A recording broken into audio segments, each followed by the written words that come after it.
আবরার হত্যা মামলায় 20 জনের মৃত্যুদণ্ড ও 5 জনের যাবজ্জীবন বহাল। অসন্তুষ্ট রাষ্ট্রপক্ষ, রায় দ্রুত কার্যকর চায় পরিবার। আপনি যত শক্তিশালী হন না কেন, আপনার পিছনে যত শক্তি থাকুক না কেন, সত্য একদিন প্রতিষ্ঠিত এবং ন্যায় বিচার প্রতিষ্ঠিত হবে। আমরা আসলে অপেক্ষায় আছি যে কবে এদের রায় কার্যকর হবে। চীনের প্রেসিডেন্ট সঙ্গে প্রধান উপদেষ্টার বৈঠক 28 মাস। জানালেন প্রেস সচিব, রাষ্ট্রীয় সংস্কারে থাকবে বিশ্ব সম্প্রদায়ের সমর্থন। বিদেশি যারা ভালো পার্টনার আছেন, আমাদের ওয়েল উইশার আছেন, তারা আমাদেরকে তাদের সাপোর্টের কথা জানিয়েছে। বাংলাদেশে আন্তর্জাতিক মানের নির্বাচন দেখতে চায় ইইউ, কারিগরি ও আর্থিক সহায়তার আশ্বাস। সংস্কার কার্যক্রমে পূর্ণ সমর্থন। স্বাধীনতা দিবসে হচ্ছে না কুচকাওয়াজ, ঈদ ঘিরে নেই নিরাপত্তার ঝুঁকি। শ্রমিক অসন্তোষ এড়াতে আগেই বেতন পরিশোধের নির্দেশ। 7 কলেজ নিয়ে হচ্ছে ঢাকা সেন্ট্রাল ইউনিভার্সিটি। অধ্যক্ষদের একজন হবেন প্রশাসন। কার্যক্রম শুরু 2031 সালের পর। করমুক্ত আয়সীমা 4 লাখ করার সুপারিশ সিপিজির। বাজেটে মূল্যস্ফীতি নিয়ন্ত্রণে গুরুত্বের তাগিদ, তামাকে কর বাড়ানোর পরামর্শ। এবং উত্তর মেসিডোনিয়ার ক্লাইট ক্লাবে কনসার্ট চলাকালে ভয়াবহ আগুন, কমপক্ষে 50 জনের প্রাণহানি, বাড়তে পারে মৃতের সংখ্যা। সংবাদ সন্ধ্যায় দেখছিলেন সংবাদ শিরোনাম, সঙ্গে আছি আমি রাবিয়া ইসলাম স্নেহা। বুয়েট শিক্ষার্থী আবরার ফাহাদ হত্যা মামলায় বিচারিক আদালতের 20 জনের মৃত্যুদণ্ড ও 5 জনের যাবজ্জীবন কারাদণ্ডের রায় বহাল রেখেছে হাইকোর্ট। দণ্ডিতরা সবাই তৎকালীন ছাত্রলীগের নেতাকর্মী। দ্রুত সব বিচারিক প্রক্রিয়া শেষে সাজা কার্যক্রমের দাবি জানিয়েছে আবরারের পরিবার। আর রায়ের ন্যায় বিচার প্রতিষ্ঠা হয়েছে বলে জানিয়েছে রাষ্ট্রপক্ষ। সাবরিনা মজুমদারের রিপোর্ট।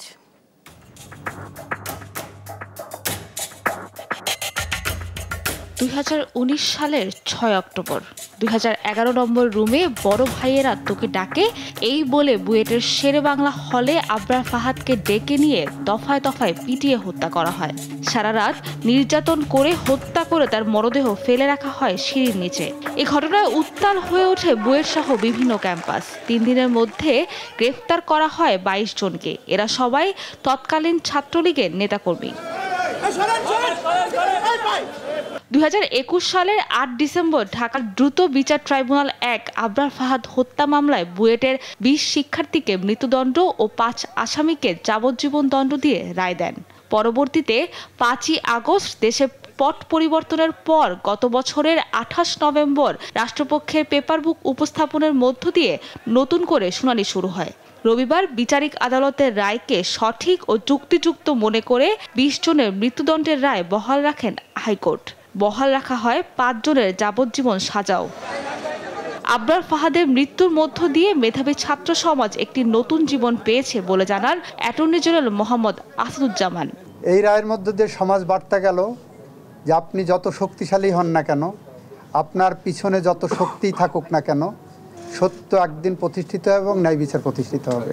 আবরার ফাহাদের মৃত্যু এক্সপোজ করেছে যে রাজনৈতিক ফ্যাসিজম কিভাবে দিনে দিনে বাড়তে পারে। শিক্ষা প্রতিষ্ঠানে এমন হত্যাকাণ্ড না ঘটে সেই প্রত্যাশা রেখে দ্রুত রায় বাস্তবায়ন চান আবরারের বাবা।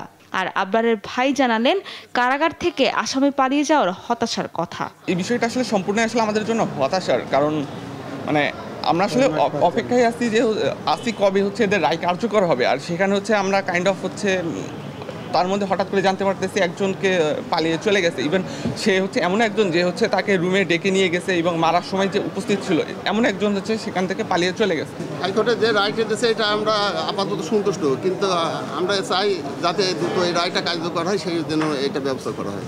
তবে রায়ে অসন্তুষ্টি প্রকাশ করেন আসামি পক্ষ। আপিল করার ঘোষণা দেন আইনজীবীরা। ট্রায়াল ট্রাইব্যুনাল অস্তিত্বহীন ডিপোজিশন ইনসার্ট করে রায় দিয়েছিলেন। 342-এ তার বিরুদ্ধে একটিও ইনক্রিমিনেটিং এভিডেন্স নাই। আমরা সেই প্রত্যাশায় রাখতেছি যে ইনশাল্লাহ মহামান্য আপিল বিভাগ এই বিষয়গুলি বিবেচনায় নিয়ে ন্যায় বিচার প্রতিষ্ঠা করবেন। আবরারের হত্যার সঙ্গে জড়িত 25 আসামির 4 জন পলাতক, এর মধ্যে সবাই মৃত্যুদণ্ডপ্রাপ্ত আসামি। সাবরিনা মজুমদার, দেশ টিভি, ঢাকা। আবরার ফাহাদ হত্যা মামলার বিচারিক আদালতের রায় হাইকোর্টে বহাল থাকায় খুশি মা রোকেয়া খাতুন।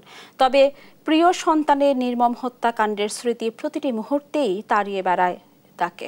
ফিরবে না জেনেও সন্তানের অপেক্ষায় পথপানে চেয়ে থাকেন তিনি। তার দাবি, আর কারো সন্তান যেন শিক্ষা প্রতিষ্ঠানে এমন নির্মম হত্যাকাণ্ডের শিকার না হয়। ইরফান রানার ক্যামেরায় কুষ্টিয়া থেকে নাহিদ হাসান তিতাসের রিপোর্ট।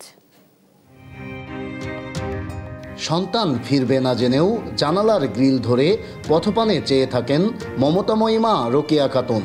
সন্তানের স্মৃতি আঁকড়ে নির্মম বেঁচে থাকা।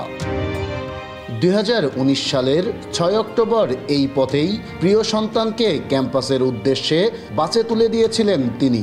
সে যাওয়াই যে সন্তানের শেষ যাওয়া তা জেনেও তার অপলক চেয়ে থাকা। আবরার হত্যা মামলায় বিচারিক আদালতের রায় হাইকোর্টে বহাল থাকায় স্বস্তি জানান রোকেয়া খাতুন। কিন্তু প্রিয় সন্তানের নির্মম হত্যাকাণ্ডের স্মৃতি প্রতি মুহূর্ত তাড়িয়ে বেড়ায় তাকে। আজকের রায়ে আমি, আমার পুরো পরিবার, সেই সাথে আমি জানি আমার এলাকাবাসী, দেশবাসী সবাই সন্তুষ্ট। এই রায়ের প্রতি আমরা সবাই সন্তুষ্ট, আর আমরা চাই যে দ্রুত সময়ের মধ্যে এই রায়টা কার্যকরী করা হোক। দ্রুত পলাতক আসামিদের গ্রেপ্তার ও রায় কার্যকরের দাবি জানান তিনি।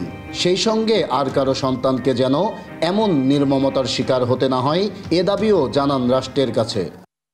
কোনো শিক্ষা প্রতিষ্ঠানে যেন আর এই রকম কোনো কারোর উপরে কোনো নির্মম অত্যাচার, নির্যাতনের শিকার হতে হয় না, কারোর উপর কোনো র্যাগিং না হয়, কোনো রাজনীতির কোনো দল যেন না থাকে। বিভিন্ন শিক্ষা প্রতিষ্ঠানের প্রশাসনের কাছে আমি অনুরোধ করব, আপনারা ওই স্টুডেন্ট যারা ভর্তি হয় তাদেরকে স্টুডেন্ট হিসাবে না দেখে আপনারা আপনাদের সন্তানের মতো দেখেন। আবরার ফাহাদ হত্যা মামলায় হাইকোর্টের রায়ে সন্তুষ্ট প্রতিবেশীরাও। তারাও চান দ্রুত রায় কার্যকর সহ শিক্ষা প্রতিষ্ঠানে হত্যার রাজনীতি বন্ধ হোক। আজকের রায়ে আমরা পুরা পরিবার, আমাদের পুরা ফ্যামিলি আমরা খুব সন্তুষ্ট।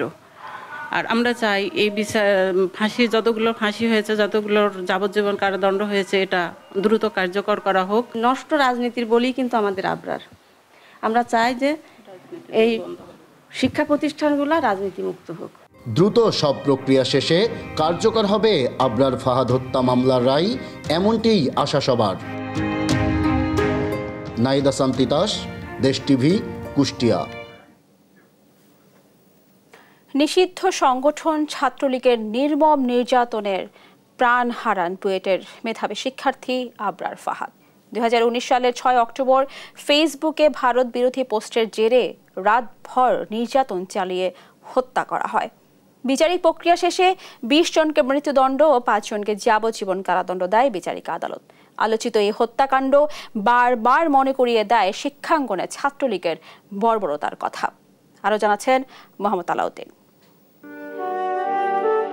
কুষ্টিয়ার ছেলে আবরার ফাহাদ বুয়েটের ইলেকট্রিক্যাল অ্যান্ড ইলেকট্রনিক্স ইঞ্জিনিয়ারিং বিভাগের দ্বিতীয় বর্ষের শিক্ষার্থী ছিলেন। 2019 সালের 6 অক্টোবর দিবাগত রাতে বুয়েটের শেরেবাংলা হলে নিষিদ্ধ ছাত্রলীগের একদল নেতাকর্মীর নির্মম নির্যাতনে নিহত হন এই মেধাবী শিক্ষার্থী।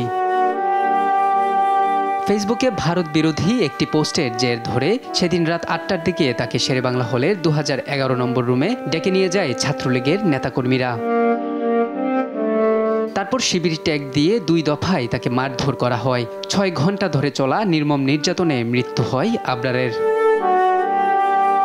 ময়নাতদন্তকারী চিকিৎসক জানান, মাথা, বুক সহ পুরো শরীরে হাতুড়ি, ক্রিকেট স্ট্যাম্প ও স্কিপিং রোপের নির্মম আঘাতের কারণেই মৃত্যু হয় আবরারের।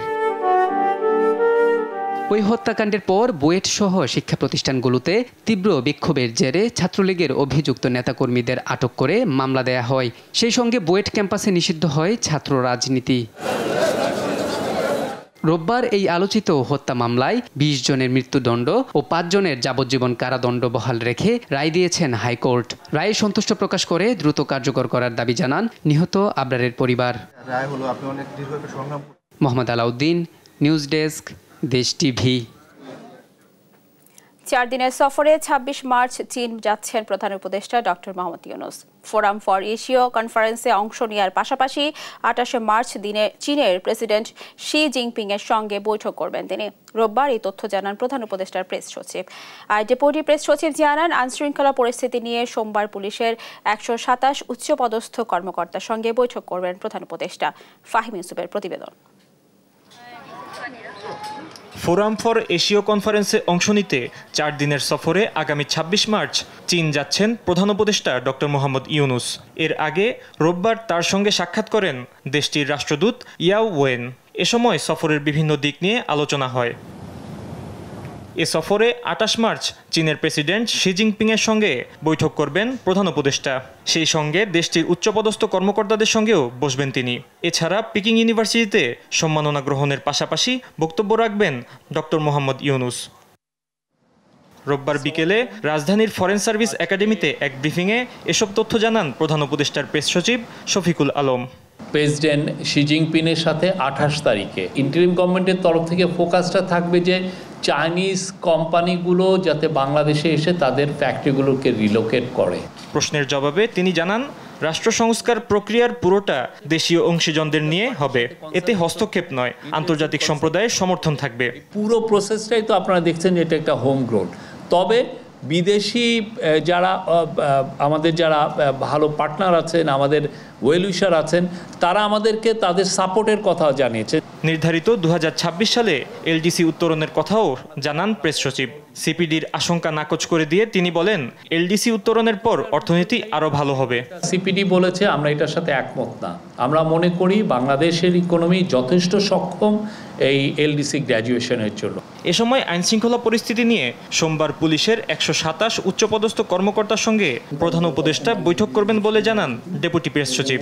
127 জন কর্মকর্তা আগামীকাল এই বিশেষ মিটিংয়ে বিশেষ সভায় প্রধান উপদেষ্টার কার্যালয়ে প্রধান উপদেষ্টার সাথে বৈঠক করবেন। ফাহিম ইউসুফ, দেশ টিভি, ঢাকা। 7 কলেজ নিয়ে প্রস্তাবিত বিশ্ববিদ্যালয়ের নাম ঢাকা সেন্ট্রাল ইউনিভার্সিটি বলে জানিয়েছেন প্রধান উপদেষ্টার ডেপুটি প্রেস সচিব আবুল কালাম আজাদ মজুমদার। সোমবার দুপুরে এক সংবাদ সম্মেলনে 7 কলেজ প্রসঙ্গে এই কথা জানান তিনি। বলেন, কলেজগুলোর অধ্যক্ষদের মধ্য থেকে একজন হবেন প্রশাসক আর তার প্রতিষ্ঠানই হবে 7 কলেজের হেডকোয়ার্টার। নাফিয়া ফারজানার প্রতিবেদন। ক্ষমতার পালাবদলের পর শিক্ষার্থীদের আন্দোলনের প্রেক্ষিতে 7 সরকারি কলেজকে অধিভুক্তি থেকে মুক্তি দেওয়ার সিদ্ধান্ত নেয় ঢাকা বিশ্ববিদ্যালয়। এর অংশ হিসেবে 2024-25 সেশনে ঢাকা বিশ্ববিদ্যালয়ের অধীনে 7 কলেজের শিক্ষার্থী ভর্তির কার্যক্রম বন্ধ করার কথা জানানো হয় গত 27 জানুয়ারি। সে সময় ইউজিসির পক্ষ থেকে 7 কলেজের নাম জুলাই 36 বিশ্ববিদ্যালয়ে প্রস্তাব করা হয়। সোমবার দুপুরে রাজধানীর ফরেন সার্ভিস একাডেমিতে সংবাদ সম্মেলনে 7 কলেজ প্রসঙ্গে কথা বলেন প্রধান উপদেষ্টার ডেপুটি প্রেস সচিব আবুল কালাম আজাদ। বলেন, 7 কলেজ নিয়ে প্রস্তাবিত বিশ্ববিদ্যালয়ের নাম ঢাকা সেন্ট্রাল ইউনিভার্সিটি। কলেজগুলোর অধ্যক্ষদের মধ্য থেকে একজন হবেন প্রশাসক আর তার প্রতিষ্ঠানই হবে 7 কলেজের হেডকোয়ার্টার, জানান ডেপুটি প্রেস সচিব।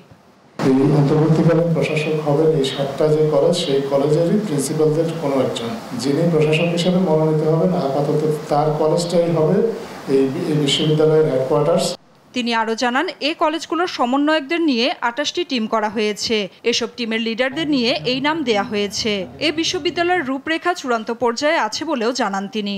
7টা কলেজের যারা ছাত্রছাত্রী তাদের সমন্বয়ে 28টা টিম করা হয়েছে। এই প্রস্তাবিত যে ইউনিভার্সিটি, সেটার ইন্টারিম অ্যাডমিনিস্ট্রেশনটা কী হবে সেটার একটা রূপরেখা তৈরি করে আপনার শিক্ষা মন্ত্রণালয়ের মাধ্যমে ঢাকা বিশ্ববিদ্যালয়ের কাছে পাঠানো হয়েছে।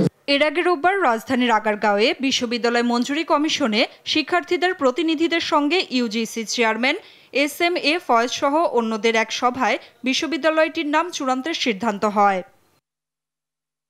নাফিয়া ফারজানা, দেশ টিভি, ঢাকা।